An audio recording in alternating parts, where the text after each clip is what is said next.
I have a special announcement. I got my BJJ Black Belt. And right here it is. And it took me a really long time to get it. So I really enjoyed grappling, let's say wrestling, from a very young age. Even as a child, I was always looking for opportunities to wrestle and just really enjoyed it. When I would get a chance to wrestle with my friends or cousins or at school, I'd often take up the opportunity. I loved wrestling. And I didn't wrestle in an organized fashion, though, until I was in high school. I started as a junior. Sometimes I regret, actually, that I didn't start wrestling earlier, because I think I'd probably be a better overall grappler today if I had had a couple more years of wrestling in high school. I did start Judo, though, when I was about 15 years old. Well, I came to BJJ with a strong Judo background, and also I wrestled for a couple years in high school. And that helped form the basis of my game. One of the things I've noticed is that whatever grappling art somebody starts with, it sometimes kind of colors their grappling style for the rest of their grappling career. I started Brazilian Jiu-Jitsu when I was 28 years old. I'm now 46 years old. I've had a very long grappling journey, and I've learned a lot along the way. Piece of advice number 1. Intentionally put yourself in positions where you are weak to help yourself improve. So your strengths, the areas that you're actually strong in grappling, can actually sometimes interfere with you getting better in the areas that you're weak. And so if you want to improve, it's important to at least sometimes put yourself in the positions where you know you're weaker, where you know that you have a lot of room to improve. So for example, I came to BJJ with a strong Judo background, and also I wrestled for a couple years in high school. This led to me having pretty good takedowns, especially for somebody in a BJJ gym. What this allowed me to do was often choose which position I wanted to fight from. I felt more comfortable in the top position, and I spent so much time in the top position that I neglected my guard. And to this day, I feel like my guard is not where it should be, especially for a black belt. You have to be careful that you don't let the areas that you're strong in grappling prevent you from improving in the areas that you're weak, because you can use your strengths as a form of shield to prevent you from exercising the areas where you're weak. Piece of advice number 2. Intentionally roll with people that are a lot better than you, again and again. It's tempting sometimes to pick people that you can easily defeat because it makes the night easier. Rolling with people that are a lot better than you really improves your ability to defend every aspect of Brazilian Jiu-Jitsu. It's much more tiring and difficult, but it's what's going to make you a lot better at a lot of aspects of your grappling game. Piece of advice number 3. Grapple with people that you're slightly better than. This will improve your offensive capabilities and make it easier for you to complete submission techniques. Grappling with people that are a lot better than you will improve your defense. Grappling people that you're better than helps you learn how to implement techniques. Both help you effectively build a game. Piece of advice number 4. Don't be a one-dimensional grappler. Try to use technique combinations so that your moves link one to another. Use the equivalent of chain wrestling in Brazilian Jiu-Jitsu. Chain wrestling is when you link one move to another in succession. Here you can see I go for a duck under, and then I switch to a sort of single leg, and then when my opponent starts to go down, I switch to a double leg to complete the takedown. In this clip, you can see that I go for a forward throw, then drive back for the takedown. Here I am at a judo tournament in 1998. Let me walk you through what just happened. Fit in for a forward throw. When it fails, turn back, grab the leg, and drive back for the palm. Here's another good example of using a combination. In this clip, I shoot a blast double. When my opponent defends the takedown, I turn it into a forward throw, completing the takedown. It is important to use the momentum or reaction of your opponent against them. When you try one technique, use their momentum to reverse in the opposite direction and chain moves together. Try to use technique combinations in chain wrestling. Try to link one move to another. Piece of advice number 5.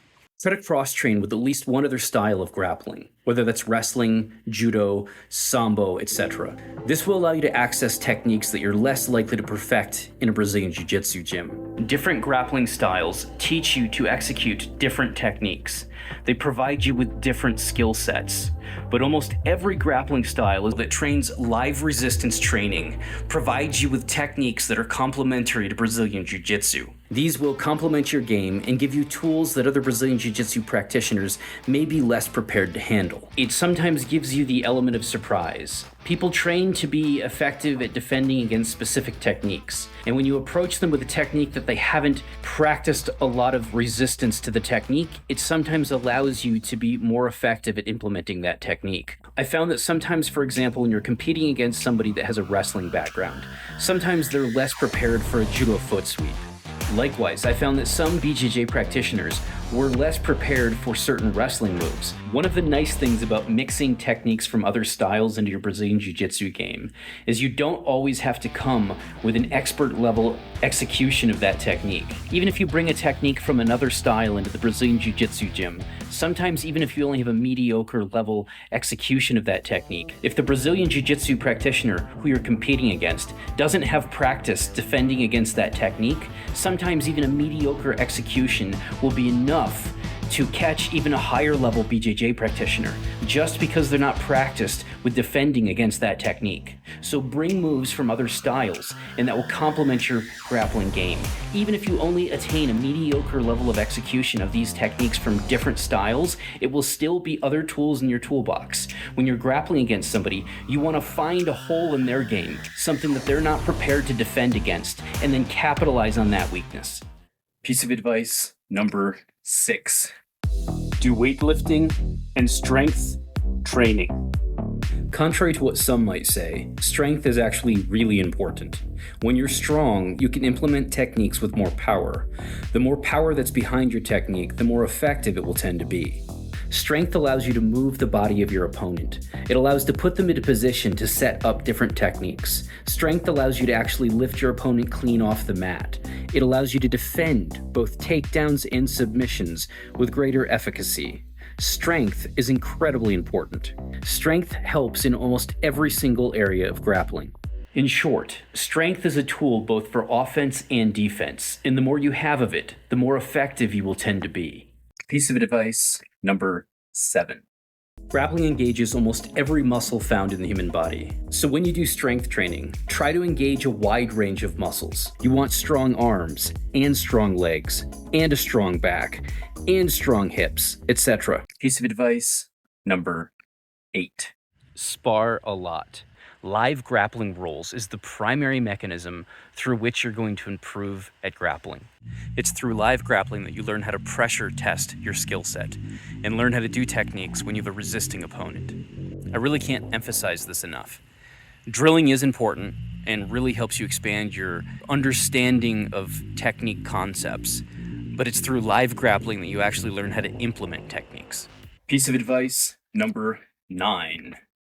So at the end of practice, when everybody starts rolling, try to minimize how many rounds you sit out. There's a temptation that after you finish a hard round, that you lay on the mat and catch your breath during the full next round. But if you do this once or twice or even 3 times a practice, you're gonna miss 5, 10, or even 15 minutes of rolling. It's going to lower how good of shape you're in, and it's also over the course of the long term, you're gonna get a lot less rolls in. So generally speaking, the more you live grapple, the better you will get. So if you can do an extra 5, 10, 15 minutes each practice, over the course of a year or 2 years, that's gonna really expand your ability to understand how to implement techniques in a high pressure, resistant type of environment.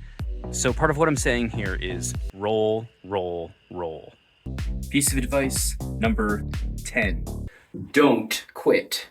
If you want one of these, stay on the mats and keep training.